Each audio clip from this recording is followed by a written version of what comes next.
এতিয়া তেখেতসকলে কৈছে যে আচবাবৰ কাৰণে হেৰি কৰিছে, কিন্তু তেখেতসকলে এইটো পুৰাণা মাল বিক্ৰীয়ে কৰিছে। এইটো আচবাব কোনো ধৰণৰ যোগ্যৰ নহয়। গতিকে এইটো তেখেতসকলক আমি সোধোতে স্বীকাৰ কৰিছে যে এই বস্তুটো আমাক ৰেঞ্জাৰে আনিব দিছে, বীৰেন বৰই। ৰেঞ্জাৰ এতিয়ালৈকে আমি মাতি আছোঁ, এতিয়ালৈকে ৰেঞ্জাৰে বৰ্তমানলৈকে উপস্থিত নাই। কিন্তু হিমন্ত বিশ্ব শৰ্মাই এইটো কৈছে যে গাঁৱৰ গাছটো কাটিব দিছে, কিন্তু ইহঁতে কাৰো কথা নামানে। ইয়াত গুণ্ডাগিৰি আৰু নিজৰ কথা মতে চলে। বীৰেন বৰুৱা আৰু এই মৃদুল এই দুটা মেইন, আৰু ইহঁতক পুৰা শাস্তি দিব লাগে। আজিৰ তাৰিখলৈ যদি আপোনালোকে বন বিষয়া কাৰ্যালয়ত যাই পেলাই যদি দেখিবলৈ মানে প্ৰত্যক্ষ যদি কৰে যে কাৰ্যালয়ত আজি 2-3 বছৰৰ পৰা যিমানখিনি কাঠ জব্দ কৰিছিল সেইখিনি কাঠ কিন্তু বন বিষয়া কাৰ্যালয়ত নাই। কিয় নাই? আমি দেখিবলৈ পাইছোঁ চেগুন, ধুনীয়া ধুনীয়া চেগুন মানে জব্দ কৰিছিলে, এইবোৰ ক'ত গ'ল? সেইবোৰ কাঠ ক'ত গ'ল? গাঁৱলীয়া কাঠবোৰ যিবিলাক জব্দ কৰিছিলে সেইবোৰ কাঠ কলৈ যায়? আৰু মিলবিলাক নাই।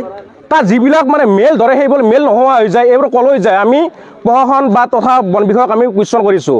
আৰু আমি কুমাৰীকেইটা আৰক্ষী চকীৰ ভাৰপ্ৰাপ্ত আৰক্ষী বিষয়া কুলদীপ গোহাঁই ডাঙৰীয়াক অনুৰোধ জনাইছোঁ, আপুনি যিজন বিষয়া বীৰেন বৰা ডাঙৰীয়াই বৰ্তমান সময়তো আমি গম পোৱা মতে তেওঁ কাৰ্যালয়ত মানে উপস্থিত আছে। তেখেত ইয়াৰ পৰা পলায়ন নকৰোঁতে যাতে তেওঁক মানে গ্ৰেপ্তাৰ কৰিবলৈ আমি প্ৰশাসন তথা